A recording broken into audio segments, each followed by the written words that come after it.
Hello everybody and welcome to Daily Driven. Today we have a 1994 Jeep Cherokee.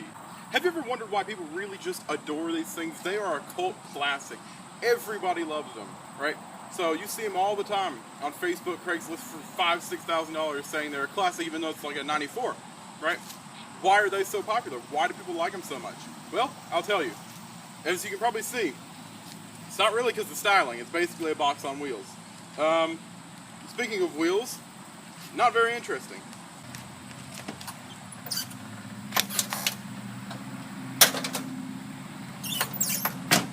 So yeah, I'm still kind of failing to see why this thing is loved the way it is. The power numbers are not that insane. I mean, for a 4.0 inline 6 engine, 190 horsepower, that's it? I thought this thing was supposed to be magical, huh? Well, hold on one second. The reason why people love it is not because it's power number. Nobody really cares about that whenever they're towing something, or whenever they're crawling, or whatever you do on off-road tracks, right? The number you're looking for is torque, and this thing has a lot of it. Matched with that 4-speed transmission that has a really, really, really high first gear ratio, means you can pull just about anything a V8 can, and, you know, you can save some gas while doing it. And the torque number on this thing, 225 foot-pounds. That's insane when you think that a 5.0 Chevy V8 with a full more liter of displacement and 2 more cylinders can only manage 15 more torques. How insane is that? One thing I will say though about the engine, although the engine themselves are great and they'll run for a really long time, I've seen these with upwards of 240,000 miles on them. Things you gotta look out for, sensors. These things eat through sensors of all kinds. No matter what they are, no matter what they do, crankshaft, throttle position, pretty much any sensor you can think of, you're probably going to have to replace whenever you're owning one of these. Over time, of course, but if you plan on having this as a lifelong car, maybe the next 20 years, be prepared to spend some money on sensors. Alright, there's one more interesting feature up here that I'm going to have to pick you up and show you, but I'm going to come do that now. Alrighty guys, sorry for the camera shake. I've trying to do this all myself today. Anyway, one really interesting thing that they've done. Also, oil filter. It's kind of there, so it's not that easy to get to, but it's alright. I guess it'd be kind of hard to get a wrench or something on there, but should be alright. Now this is pretty interesting, right? So, distributors there, pretty simple. These are all just your evac and AC hoses and everything. And then here is your throttle body right there. It says fuel injected. There's your 6 injectors, your fuel rail. Here over here is your air box, brake booster, and master cylinder. Battery. Yeah, but anyway, the one thing two things that I think is really interesting up here. One, I like the way that Jeep have a really, really, really high clearance roof, right? So you can do all your work really easily without having to take the roof off. Alright, that's one cool thing. 2, well, I don't know if this is cool or just interesting, because I've been in a 2000 Jeep Cherokee and they didn't have this, so I'm wondering why they opted for it for this year. This has a mixture. This is the first time I've ever seen this. They have a mechanical fan over here, as you can see down there hopefully. It's got a clutch and it's ran off a belt. So it's a belt driven fan over here, right? But then over here, they have an electrical fan. So I guess maybe it's like a fail-safe? I'm not sure. I find that interesting that they'd have both the mechanical and the electrical fan. Kind of weird, right? Alright guys, let's move on to the interior.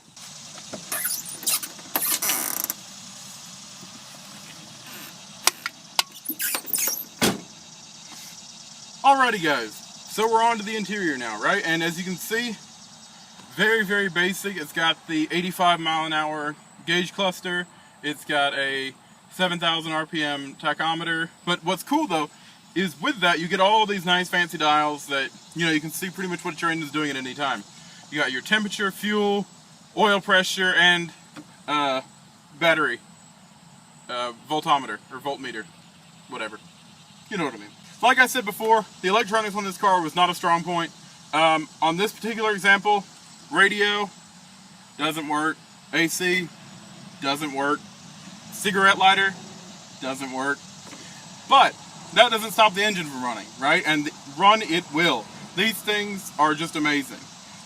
However, there is one fatal problem with these type of Jeeps, and if you're trying to buy one, make sure either you plan to do it or that's already been done, right? By now, most of them has already been done, but be sure to check it. And that problem is, I don't know if it's really an exterior or an interior or a both problem. The doors fall off. Yes, you heard me right. The doors fall off. The hinges are really, really, really weak. And they can break over time, right? So you can just be going to open your door and it fall off. So good practice is to, weld them. I think this car has already been welded. So that's good. I don't have anything to worry about.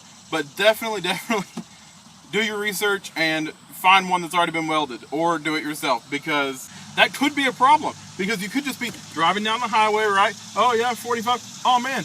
Oh no, my seatbelt is stuck in the door. Oh, my door is falling off. Yeah. Watch out for that one. A couple more things to note up here.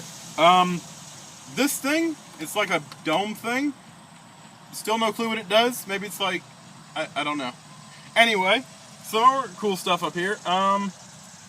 It does have electric power windows and power locks, so pretty neat. It's got your ashtray there. The glove box is up here.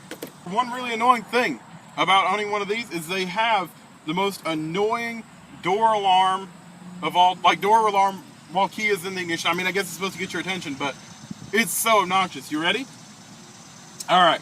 So, most cars are ding, ding, ding, or something like that. No, this is just like a nuclear siren. Ready? And if you've owned a Dodge of the same era, you probably know what I'm talking about.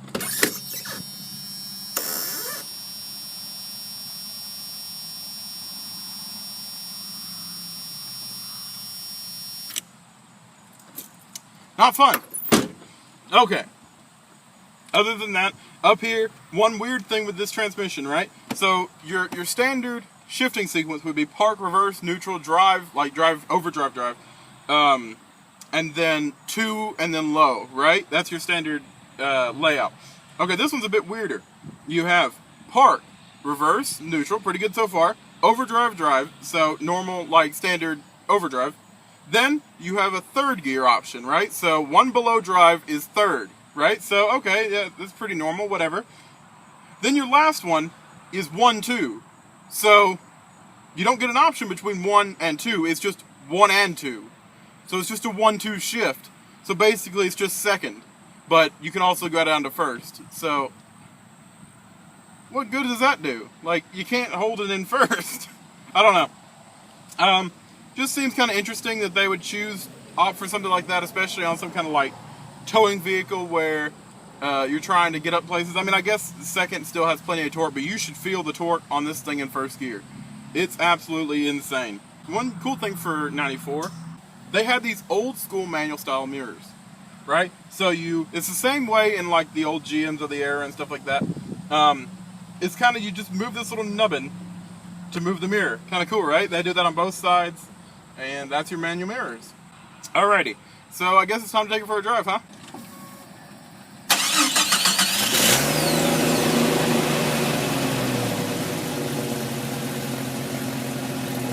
Alrighty guys, you can probably hear it started raining, but it's not that bad, so we're gonna go ahead and get on with it, huh?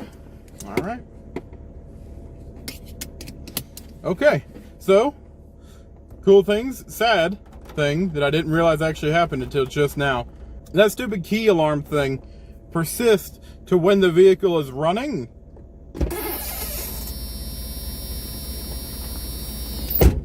Yeah. No, please. Why? Why? It's so bad. I hate it so much. It's so annoying. Okay. Okay, guys. Let's get on with it. Oh, I've turned on the blinker. Okay. Let's get on to this. Okay, so we're in drive now. We have, since I have nice gauges, I can tell you that we have 60 pounds of oil pressure, 13.5-ish volts, a little lower than 210 degrees on the engine, and a full tank of gas. So, yeah, pretty nice to have little gauges. And this thing has done 187,773 miles. So, just to give you a little estimate there. Alrighty. So, wipers.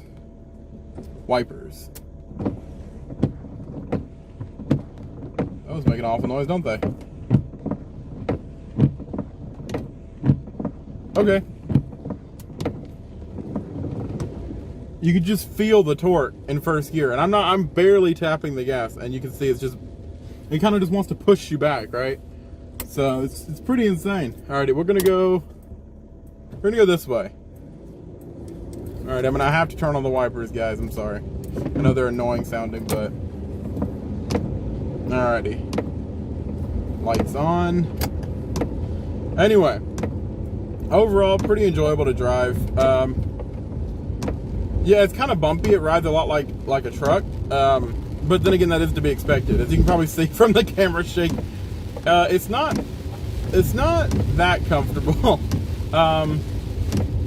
Yeah, it's just kind of truck, basically. It's basically just an SUV on a truck chassis at this point. I mean, it's pretty rough and tumble, but it's all right. I mean, I don't know if I consider it, you know, I wouldn't want to commute it in or anything, but you know, just to take it down to the store, or if you work like, I don't know, 10 miles from home or whatever, you should be fine. I just wouldn't want to be driving it all ages. And the seats are very comfortable, so it kind of, you can feel the car shaking around you, but you don't really feel it on you because the seats are so comfy. So it's kind of like an okay trade-off, I guess.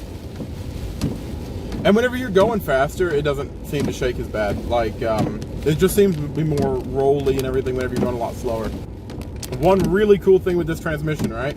So first gear ratio is insanely high to allow for, you know, be able to tow whatever you need to and be able to get the car up and going whenever you're hauling 5,000 pounds of stuff, right?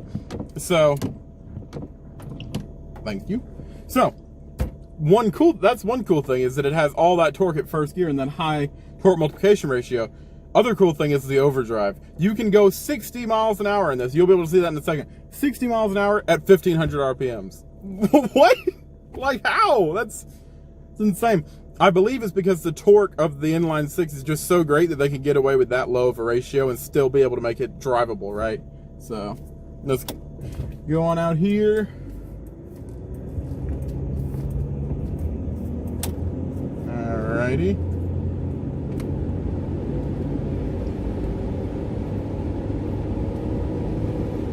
And even when you're normally driving it, like, I mean, I'm already up to 40. Like, I'm not even pushing the gas down really no more than I would in a normal car. And it's just, I mean, it just feels pretty normal to drive and civilized. It actually feels pretty quick to be a big SUV, right? So, you know. And then again, this is the Cherokee Sport. So maybe there's something to that. I don't know. I doubt it. Most of the time, Sport's just a nameplate they stick on things to make them sound fast. Brakes are normal. I don't know if it has ABS. I don't think it has ABS. Pedals cover's gone. Usually they tell you down there. I am fairly certain this vehicle does not have ABS brakes. I'm not willing to test it because I don't want to die. So let's just assume there's no ABS. Probably for the best, right? So acceleration test. 3, 2, 1. 15, 25, 35, 40, 45, 50, 55, 60. It's a pretty quick little car. I mean, even to be as big as it is, yeah, pretty quick. And just for clarification, that acceleration test was conducted at about 70% throttle. I usually don't like to floor the cars just because pretty much everything I test has a lot of miles on it and I don't feel like destroying them. So, you know, just trying to give you like a baseline, because it's not really, I mean, most people in most scenarios aren't going to be driving this car at full throttle anyway, so there's no real point in testing it. So, yeah, I figure 70% throttle would be kind of like a somewhat of an aggressive driving style, but would still be, you know, conceivable, right? So, that's pretty much it, honestly. I mean, it's just a decent little truck. I believe it has a rear wiper as well. Hey, you see him back there? Little wiper. Oh, I don't know how to turn him off. Turn off wiper. Okay, he's off. But yeah. Thank you guys for watching my review of the 94 Cherokee Sport. I appreciate you guys, definitely every video. Whenever I see those views, it makes me really happy, and to see that you guys are enjoying it with those thumbs up and everything really makes me happy, and I'm glad to keep doing it for you guys. But yeah, that's pretty much it for this video.